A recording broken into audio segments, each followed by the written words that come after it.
Spirits of the Jinn in the Forgotten House. In one of the old neighborhoods of an abandoned city, there stood a dilapidated house shrouded in mystery. Since its construction in the early 20th century, stories had spread about the spirits that inhabited it and the strange events that occurred within its walls. No one dared approach it, but over time, the house gained notoriety in the area because of those terrifying tales. The house was haunted by the shadows of the past and remained sealed for many years. Its walls were covered with black stains from dampness and mold. The windows were obscured by dust and grime, and the front door was always tightly shut. Despite all this, there were always rumors that someone might pass by in the middle of the night and feel something unnatural in the air, as if something was watching them from within. One day, a group of adventurous friends who were familiar with the stories circulating about the house decided to embark on an exploratory journey to get closer to this ruined house and uncover the truth behind what was happening inside. Among them was Sami, the bold young man who loved challenging superstitions, Noor, the brave girl who feared nothing, Marwan, who was fascinated by the world of supernatural phenomena, and finally, Rina, who only followed the group out of curiosity but seemed hesitant. They arrived at the house in the evening. The sky was filled with thick clouds, and the wind was howling through the surrounding trees. Darkness covered everything, but still, they decided to enter, driven by their love for exploration and curiosity. As they approached the house's door, they felt something unsettling cling to them, as if the air had become thicker. The door was locked, but Sami found an old key lying near the door. The key appeared aged, covered in dust, but Sami didn't hesitate to use it to open the door. The door creaked open with an eerie sound, and the air inside the house was unnaturally cold. They entered cautiously, their footsteps echoing through the ruined place. At first, there was nothing unusual, but over time, they began to hear strange sounds, faint whispers coming from the walls themselves. "Did you hear that?" Noor asked, her eyes scanning the dark rooms, but no one responded. The sounds grew louder, as if they were coming from deep within the house.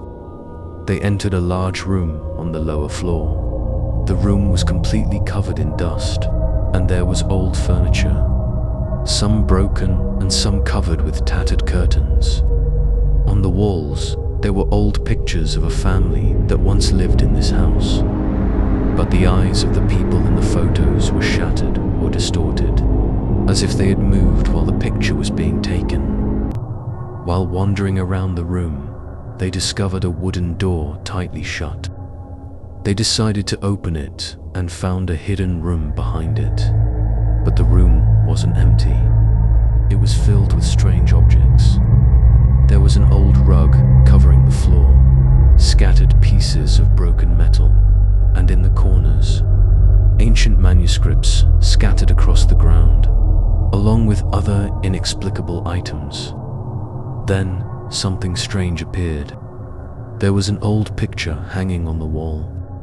The picture was of a woman in traditional attire, her eyes covered in shadows, but Noor's eyes were drawn to them, as if they were absorbing all the surrounding light.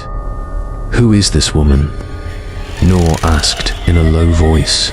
Marwan said, "Maybe she's one of the family members who lived here, but that picture, it gives me the creeps." But before anyone could speak further, Rina heard a very faint sound, as if someone was whispering her name. She quickly turned around, but there was nothing there. The light from their flashlight began to flicker, as if there was an electrical disturbance. The shadows in the rooms began to shift. Every time they looked into the dark corners, they saw shadows moving quickly. as if there were people moving around them. But when they turned to face the shadows, they disappeared suddenly. In an instant, the windows began to open and shut violently, as if the wind had suddenly entered, but the wind was nowhere to be found. The atmosphere in the place grew colder, and faint sounds could be heard from all corners.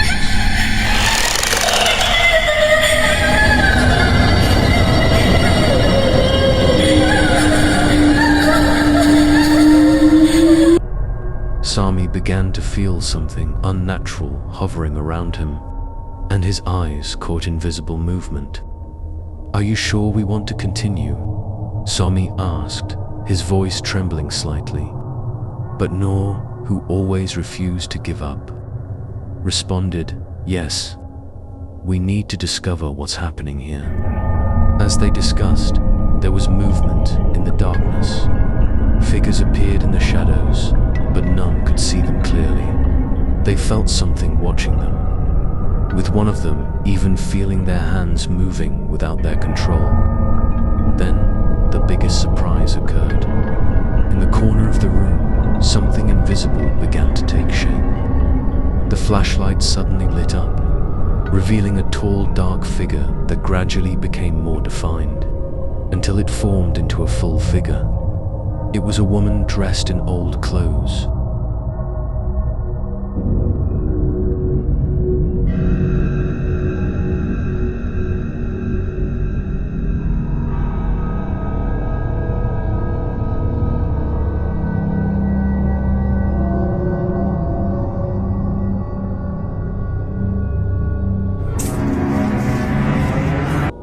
Her eyes hollow, with a terrifying smile on her face. She shook her head as if she were waiting for something. "You can't leave, can you?" The woman whispered in Rena's ear.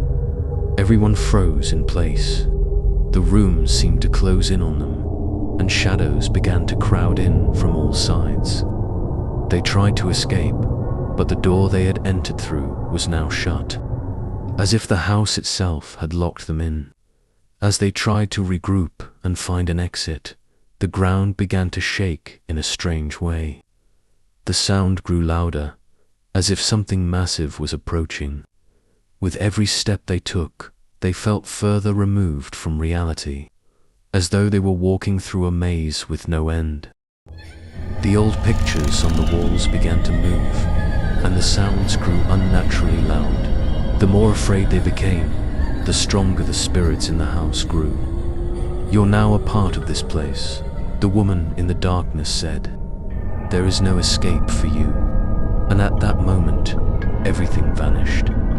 Their minds were transported to another dark place, where they were trapped between the walls of the haunted house forever.